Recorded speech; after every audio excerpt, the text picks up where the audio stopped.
Hello, BookTube. Recently, the iconic channel Bibliophile Bookscape, tagged me in to join in this very fun conversation that was created by Meli at Meli in the Margins, and it's all about reflecting on book introductions. And I was like, oh my god, I have so many thoughts, and so I'm joining in.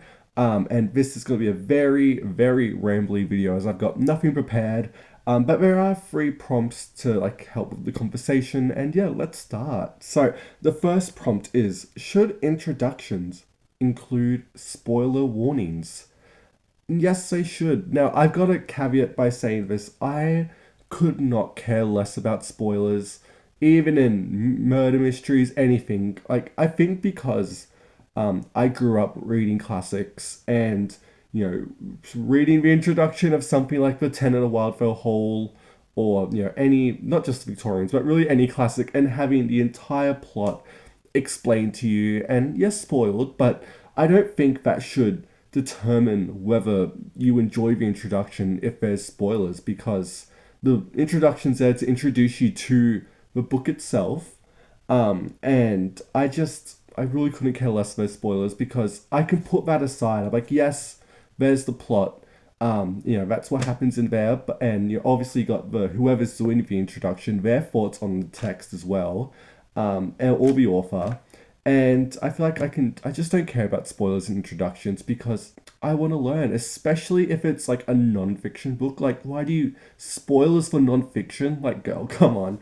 But no, I couldn't care less about spoilers in introductions because, it's its own thing, really. The next one is: should introductions explain a story or simply prepare the reader? And I think they should do both, to be honest. A really good introduction should completely grip you from the start, whether it's an anniversary edition of a big fiction book where they get another famous author to come in and write an introduction. I love when that happens. Also, political writings too, where for example, Gough Whitlam, his big famous book, The Truth of the Matter, which is an Australian political classic, had recently, for the 50th anniversary, had a new introduction by Anthony Albanese, which is the current PM. And I think, cool stuff like that. I love that. But they should also prepare you. They should give you context for what you're about to go into, whether it comes to the author's own journey with this topic, which I always love hearing about, their qualifications or something like that. Again, giving you a brief explanation of why they're the ones telling you this story or whatever. I don't know why I'm sticking to nonfiction, but yeah, I just think it's really important, and a gripping introduction. Oh my god, it can be so game changing in a way. I think it's really interesting. It's like a peek behind the curtains, depending on what you're reading. But yes, I think introductions should explain the story, put it in its context, and spoiler it too. Why not? Again, when you're talking about books that are 400, 200 years old, you'll need that. And I think if you're gonna use a spoiler, a part of the plot that maybe a modern reader won't understand, because that type of plot, that whatever's been spoiled, has completely aged, and is that what the original intent is just completely lost, because that type of story is just turned to dust because no one remembers it. You will need in the introduction or notes to tell you about it. But yes, I think it should do both.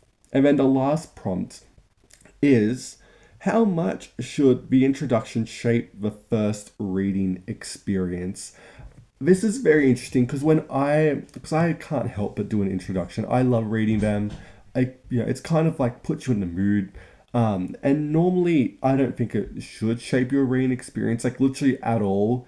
It depends really, because if you care about spoilers and all that stuff. But for me, I can pick up a classic or something like or example before with The Ten of the Wildfell Hall. I read that as a teen, and you get the Penguin classic of it, and it completely spoils the entire novel.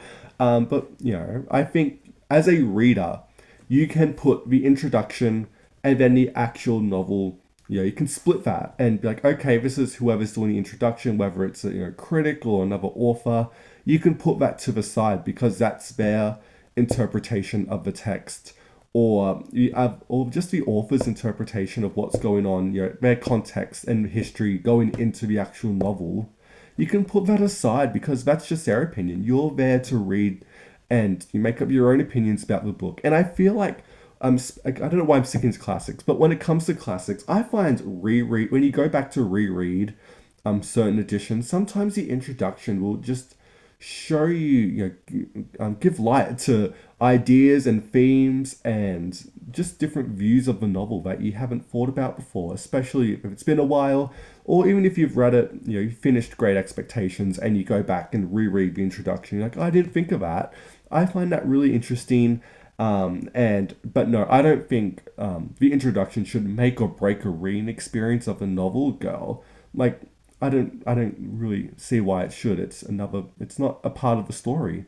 It's its own thing, really. It's like reading the notes or bibliography of a book and being like, well, I don't like those, so I guess the novel isn't for me or something like that.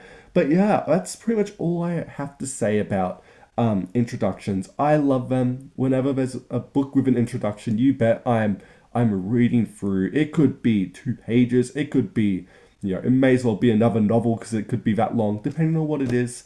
And I love it because it gives you context that you may need at certain points, and it prepares you. It's like watching a trailer or something like that before a movie. I don't have any other metaphors, but yeah, I just love introductions, and you should read introductions too because they're very fun. And yeah, I thought I would join in on this. This is very fun. And let me know what you think about introductions in the comments below. And yeah, thank you so much for watching BookTube, and I will see you next time.